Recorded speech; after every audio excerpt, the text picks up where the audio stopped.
Prosperity. Isn't that what it's all about? It's what we all want. We want for ourselves and our families and our country. We want to be prosperous. What does that mean? It means you got enough money, not just to survive, not just to go to the movies on Saturday, but to do what you want to do. That's prosperity. And if you listen to the news media, it's nowhere to be found. And you can just forget it. Well, it seems to me that you and I and all of us actually have what it takes to be prosperous. What I have to say isn't anything new. It's really known abroad. If the government gets out of the way of the people, they provide a framework, rule of law, rule of private property, and let people go, they will create prosperity.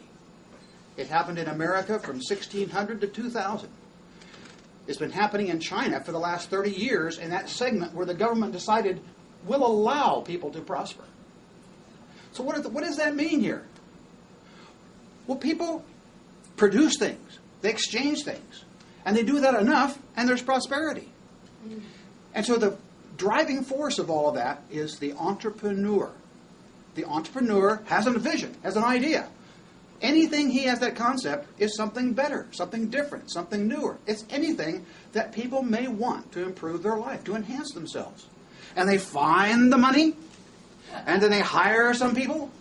And this entrepreneur takes the responsibility to organize and to guide and to grow that business. And he, the entrepreneur, prospers. And the people he gives jobs prosper. And the people he helps with his products prosper. And that's really the whole thing. I think I'm done with my speech. It is a mindset. It is a mindset of being responsible for your own economic survival and prosperity. You can be a professional. You can make a big salary. That's fine. But if you're not this doctor or a lawyer or a government employee, then you've got to do something. You've got to work for somebody or you have to start your own business.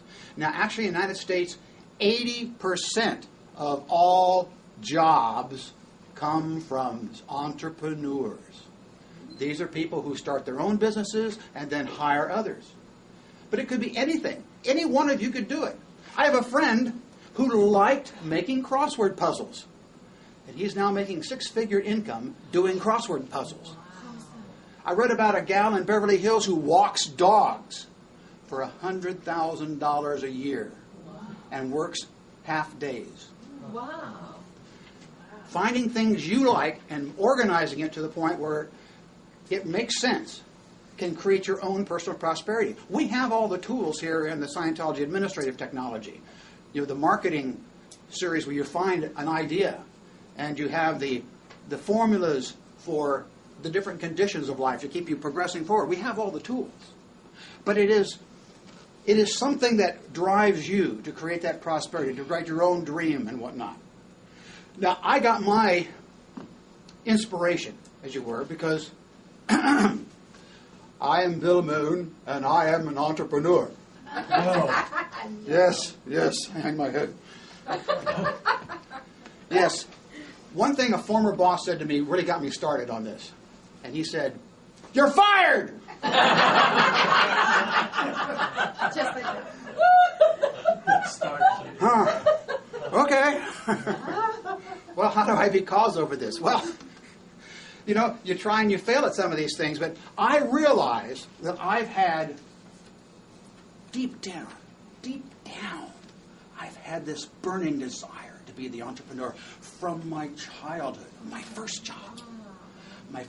I made clay figures, and I made a clay circus with little bars, and I put beetles. I caught beetles and put them inside clay cages and put them on a Ferris wheel with things running around.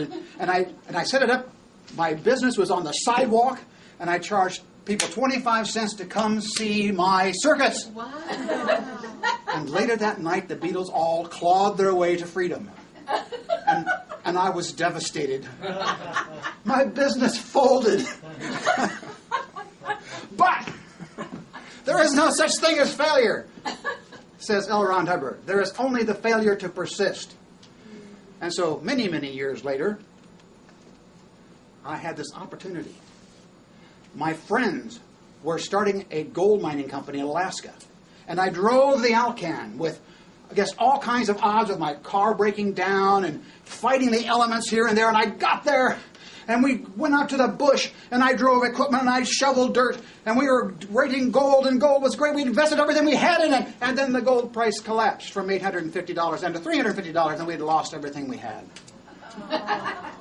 But the good thing is you've got stories to tell in Toastmasters. This is the important thing. More important, perhaps, than anything else. But persistence does pay off. Because what it is you learn lessons along the way.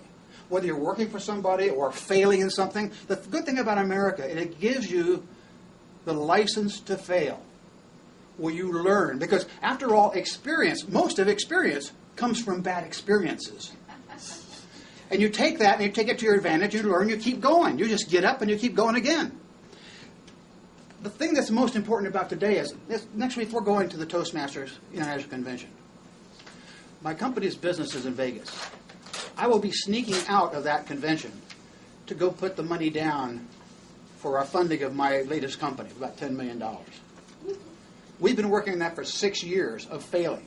We've had a number of things with the big recession, a number of financings have fallen through, and we're just limping along. But we're not giving up. We never give up. And finally, we've lasted long enough that people believe we're real. And it may be that. Maybe that's the only thing is. You persist, and suddenly, oh, well, you must be good. You're still here. So I wanted to share that success with you, as well as all the prior failures, because the journey is the thing. And the friends you make along the way, the knowledge you gain. But we're all into this thing to create that prosperity, not for ourselves, but for our friends and our family and our country. And that, I believe, is in each and one of you. Every one of you is a budding entrepreneur. All you need is for your boss to say, "You're fired!"